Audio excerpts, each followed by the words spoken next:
प्रिय मेरे भाई बहन माँ बाप बच्चा बच्ची जितने लोग इसी वीडियो को देख रहे हैं, छोटे बड़े सभी को मेरे हृदय के साथ मैं स्वागत करता हूँ, धन्यवाद देता हूँ। बहुत बहुत स्वागत करता हूँ, धन्यवाद। भाई बहन जितने लोग इसी वीडियो को सुन रहे हैं ना, शुरू से लेकर आखिरी तक सुनिए। सुनने के बाद आपका इच्छा क्या है, चाहे अच्छा भी लगे बुरा भी लगे, कमेंट लिखिए। और विशेषकर कितने लोग तो कमेंट लेकर है, कितने लोग नहीं लेकर है, लेकिन देखने देखने का लोग ज़्यादा है, कमेंट लिखने का लोग कम है। और एक भाई ने एक अच्छा कमेंट लिखा है। ये वचन बहुत गहराई गंभीर हो रहा है, ऐसे वचन हमको सुनाते रहो बोल के बोले हैं, इसलिए मैं बहुत बहुत धन्यवाद उड़िया भाषा में लिखे हैं, धन्यवाद। आइए मैं जो मेरा टॉपिक में मैं जाऊँगा, क्योंकि मेरा टॉपिक है, आप लोग सब लोग जितने लोग पिछले वीडियो को देख रहे हैं, पता है कि मैं दो विषय के बारे में आप लोग का सामने रखता हूँ। दो विषय के बारे में क्या क्या है, एक अच्छा है एक बुरा है, एक परमेश्वर का महाशक्ति एक शैतान का महाशक्ति, एक नकली है और एक तो असली है। ये दो विषय के लिए मैं आप लोग का बोलता हूँ। बाइबल में अंदर में जाएंगे, बाइबल में भी दो प्रकार का भविष्यवक्ता रहते थे और अभी भी है। दो प्रकार का, एक तो नकली भविष्यवक्ता, एक तो असली भविष्यवक्ता, जो पवित्र आत्मा के द्वारा जो चालित होते हैं और वचन के अनुसार रहते हैं, ये अच्छा भविष्यवक्ता कहा जाता है। ये अच्छा भविष्यवक्ता कहा जाता है। और जो परमेश्वर के आत्मा के द्वारा नहीं, अपना इच्छा से मन में और शैतान का जरिया से जो भविष्यवाणी करते हैं, ये नकली भविष्यवाणी है। उसी प्रकार आज कलीसिया भी दो प्रकार है, एक तो कलीसिया नकली है, एक तो कलीसिया असली है। असली कलीसिया के लिए इस समस्या आ रहे लेने के लिए, और नकली कलीसिया करके छोड़ करके महाक्लेश में ढकलने के लिए आ रहे हैं, मुश्किल है। और उनके साथ साथ मैं बता रहा हूँ, विश्वास भी दो प्रकार का, एक तो अविश्वास कहा जाता है, एक तो विश्वास कहा जाता है। ये सब कुछ हम बाइबल से हम देख रहे हैं, हम सतर्क होने के लिए लिखा है, और हम सतर्क हो रहे हैं कि नहीं, इसको हम सोचना है। खुद हमको परमेश्वर विवेक दिया है, ज्ञान बुद्धि दिया, हमको सोचना है हम लोग कौन सा रास्ता है। मैं तो पिछले वीडियो में बताया था, रास्ता भी दो प्रकार, एक तो जीवन का रास्ता है जो परमेश्वर का ओर से ले जाता है, और एक तो मौत का रास्ता है जो शैतान के द्वारा चालित होते हैं, नकली होता है, और मौत में नरक में फेंकता है जाकर लेकर के। तो इसलिए मेरा प्रिय भाई और बहन जितने लोग ऐसे वीडियो को सुन रहे हैं, हम सोचना है हमारा जीवन बहुमूल्य है। परमेश्वर अपना प्रतिमूर्ति में बनाया है, अपना श्वास फूंक करके हमको जीवन दान दिया है और उम्र दे दिया। पहले मनुष्य क्या है, परमेश्वर के आज्ञाकारी थे तो उम्र थे, बाद में जब परमेश्वर आज्ञा को नहीं माने, बाद में उम्र बन गया है। पहले उम्र थे और बाद में उम्र बन गया, माने उम्र बन गया है, अर्थात आयु बन गया है। आयु खत्म होने के बाद जितना बड़ा आदमी हो, हम परमेश्वर का सामने जाना, खड़ा होना जरूरी है।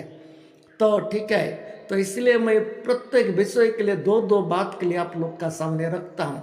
दो दो बात के लिए हम कौन सा बातों में हम लोग का जीवन रह रहा है, इसका हम सोचना है। क्या मनुष्य कि इंसान जो सोचता है ना, कभी कभी अच्छा भी सोचते हैं, कभी कभी बुरा भी सोचते हैं। इसलिए क्या है, मनुष्य का दुर्दशा बन जाता है। यदि बुरा सोचते हैं तो, अच्छा सोचते हैं तो बहुत अच्छा होता है। अब पवित्र आत्मा परमेश्वर हमको दिया है, पवित्र आत्मा के द्वारा हम चालित होना है। पवित्र आत्मा का गुण भी है और उस गुण में हमको रहना है। और कितने लोग पवित्र आत्मा को वरदान पा करके आज महान महान काम कर रहे हैं और तेजस्वी कलीसिया बना रहे हैं। कितने परमेश्वर का दास लोग भी कितना मेहनत से कलीसिया को संभाल रहे हैं, अपना जीवन को समर्पण करके। और कितने लोग पेट के लिए, पौलुस बोल रहा है, कितने लोग को पेट के लिए है, कितने लोग को पद के लिए है, कितने लोग इज्जत पाने के लिए, कितने लोग को क्या क्या के लिए है। ये सब कुछ हो रहा है। इसलिए नकली कलीसिया को हम कैसा पहचाने। आजकल जानते हैं ना, एक ऐसी संस्था निकल गया है कि बपतिस्मा भी बाइबल भित्तिक नहीं है। बपतिस्म उल्टा सीधा कर रहे हैं। बाइबल में लिखा है एक ही बपतिस्म, लेकिन ये लोग अभी बपतिस्म के उल्टा उल्टा, प्रभोज के उल्टा उल्टा, ये सब कुछ कर रहे हैं।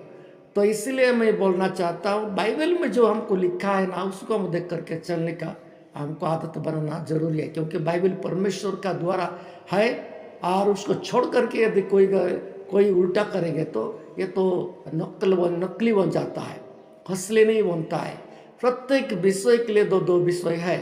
इसलिए हम लोग सोचेंगे, इसी बात को लेकर के मैं पिछले वीडियो में भी बताया था, अभी हम लोग कहाँ से कैसा जीवन बिता रहे हैं, इसको हमको सोचना है। कैसा जीवन बिता रहे हैं, सचमुच में क्या परमेश्वर का वचन को आज्ञाकारी बन रहे हैं कि अनाज्ञाकारी बन रहे हैं। आज कितने लोग को मैं दुख के बारे में बोलता हूँ, जब परमेश्वर नहीं बुलाता है, परमेश्वर नहीं चुनता है, ऐसे लोग भी आज विधि सेवा कर रहे हैं। जब परमेश्वर नहीं चुनता है, इतना बड़ा महापवित्र स्थान है, इतना बड़ा जिम्मेदारी है, तो परमेश्वर नहीं चुनता है तो खुद वेदी पास जाकर खड़े हो जाते हैं। आजकल औरत लोग भी खड़े हो जा रहे हैं पास्टर बन करके। कितना कितना महान परमेश्वर को आँख को जलाने के लिए ये सब काम कर रहे हैं। परमेश्वर क्रोध को ये लोग क्या कर रहे हैं, जमा कर रहे हैं। भाई और बहन, इसी बात को लेकर के मैं आगे का भाग बोलता हूँ। आप जितने लोग सुन रहे हैं तो समझ गए होंगे। मैं एक व्यक्ति का दो बेटा थे, ये दो बारे में भी बोल रहा हूँ। एक तो अच्छा बेटा है, एक तो बिगाड़ने वाला बेटा है।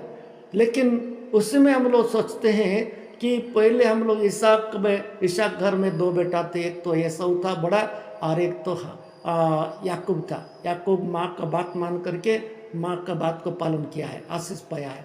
लेकिन एसाव को बात जानते हैं, एसाव अपना जस्ट बड़ा अधिकार को, जो अधिकार बड़ा था उसको खो दिया है खाने का चीज़ में दिखा करके, और बाद में उसका अधिकार चला गया है। बाद में आंसुओं के साथ ढूंढा लेकिन नहीं मिला है, बाइबल बताती है। ये दो बेटा के बारे में लिखा है। उसके बाद और एक भाई मत्ती पुस्तक के अध्याय में लिखा हुआ है, एक व्यक्ति का दो बेटा रहते हैं। मैं पिछले वीडियो में बताया था। सवेरे उठता है और एक बेटा को बोलता है, जा बेटा खेत में जा काम करने के लिए। वह बोला मैं नहीं जाऊंगा, बोला बाप का बात को नहीं माना, नहीं जाऊंगा बोला। किंतु बाद में याद किया, बाप है मेरे को एक काम करने के लिए मेरे को बताया तो मैं नहीं जाना ठीक नहीं है। बाप का बात जो नहीं मानता है वो बर्बाद होता है। बाप का बात मानना जरूरी है। ये आशीष बात आए बोल के बाद में पछताया बोल के लिखा है, पछताया बोल के लिखा है। भाई और बहन, ये बहुत अच्छा बात है। पहले तो कौन सा माइंड में था, नहीं बोल दिया, बाद में याद किया जो बाप है, बाप का बात मानना जरूरी है बोल के पछताया और फिर जाकर काम में लग गया। और एक बेटा को बोला, वो बेटा को बोला जाओ खेत में जा काम करने के लिए। वो बोला हाँ हाँ बोल दिया, मैं जाऊंगा बोल दिया, बाद में नहीं गया। जब खेत में बाप देख रहा जा करके, जो नहीं बोल रहा था वो पछता करके आया, पश्चाताप करके आया, काम कर रहा है। और हाँ हाँ बोल दिया है वो नहीं आया। इसका हम क्या सोचे, दो प्रकार का कलीसिया, दो प्रकार का विश्वासी, दो प्रकार का पास्टर, दो प्रकार का हर चीज दो प्रकार का है।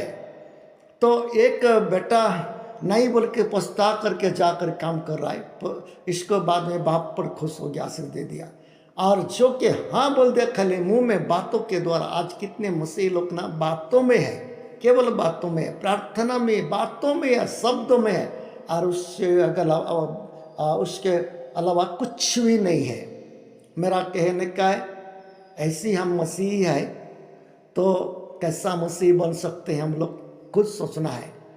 मैं भी सोचता हूँ कि परमेश्वर आने वाला दिन है, परमेश्वर का क्रोध को हम लोग झेल नहीं सकते हैं। इसलिए 2 दिन का दुनिया में हम लोग रह रहे हैं तो हम परमेश्वर का बातों में रहना है, चाहे कैसा भी हो।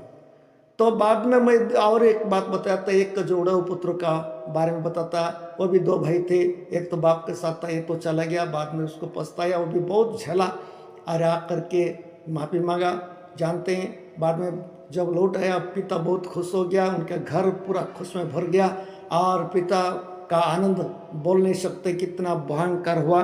और उसके बाद उसको वस्त्र पहना दिया, पुराना वस्त्र को उतार दे करके। इसके बाद में बता दिया, इसके बारे में कुछ बता दिया पिछले वीडियो में। अभी बाद में जूता पहनाया है, जूता दिया, जूता पहने, जूता के बारे में हम लोग रह रहे हैं। पिछले वीडियो में भी जूता के बारे में मैं बोल रहा हूँ। जूता क्यों दिया पिता, जूता क्यों दिया पिता, जूता का महत्व क्या है, जूता का अर्थ क्या है, जूता बोलने से किसको दर्शाता है। मैं पिछले वीडियो में बताया, जो जूता दे, जूता अर्थ है चलने का। इसका अर्थ क्या, परमेश्वर जो वचन हमको दिया है उसको आज्ञाकारी होने का अर्थ को दर्शाता है। आज कितने मसीह लोग परमेश्वर का लोग क्या है, अपने आप को ऐसे बोलते हैं, लेकिन जूता नहीं पहनते। जूता पहनने से भी जूता का वैल्यू नहीं जानते हैं, जूता का अर्थ नहीं जानते हैं। जूता पहन करके चलना ही बोले, चलना क्या है, वचन के अनुसार चलना है। वचन के अनुसार चलने के लिए थोड़ा कठिन भी लग सकता है, कठिन भी लग सकता है। मेरा प्रिय भाई और बहन, यीशु मसीह का रास्ता कठिन रास्ता है, यीशु मसीह का बात भी कठिन है, लेकिन एक कठिन के द्वारा लोग को जीवन मिलता है। इसी बात के द्वारा लोग को जीवन मिलता है, और मिला है, मिल रहा है और मिलेगा। मेरा कहने का है, लोग आज बहुत लोग को यीशु मसीह के पास आते हैं और रहते हैं, कितना साल तो कितना दिन तक रहते हैं, बाद में चलते चलते कठिन लगता है। कठिन लगने के बाद में क्या सोचते हैं, नहीं होगा बोल के छोड़ देते हैं। ऐसे कितने लोग आए मसीह के, यीशु मसीह के साथ भी 70 चला थे और बाद में सब लोग छोड़ दिए, केवल 12 लोग थे, 12 लोग से और एक ठन निकल गया। मेरा कहने का है, पौलुस एक महान परमेश्वर का अभिषिक्त दास है। प्रभु उसी के लिए उसको चुने थे कि लोगों का आत्मा बचाने के लिए, कलीसिया बनाने के लिए उसको चुने थे। लेकिन समय आ गया, पौलुस के साथ भी बहुत लोग छोड़ दिए, क्योंकि पौलुस एक खरा जीवन था, खरा शिक्षा दे रहा था, इसलिए लोग को कठिन लगा। भाई और बहन सुनिए, हम परमेश्वर का लोग, हमको जूता दिया गया है, क्योंकि जूता पहन करके चलना है। कितना समय तो चढ़ाव होता है, कितना समय ढलान होता है, उतार चढ़ाव में हमको जाना पड़ेगा। ऐसी परमेश्वर का आज्ञा है। हर समय समान नहीं रहता है, कितना समय थोड़ा चढ़ाव भी रहता है, चढ़ना पड़ेगा। जूता पहने तो चढ़ना पड़ेगा हमको, चढ़ना पड़ेगा, पर्वत जैसा चढ़ना पड़ेगा। इस समय से भी चल रहे थे और उनका